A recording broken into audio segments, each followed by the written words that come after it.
Ayan yung CR dyan. O, di ba maganda?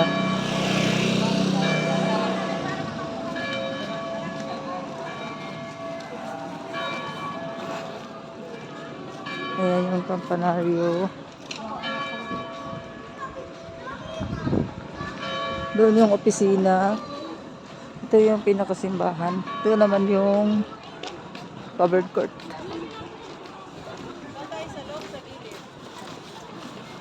Doon tayo sa loob. Doon tayo sa loob. Kaya nga, gilid sa loob. Dali, dali, dali. Kayo magsugod na.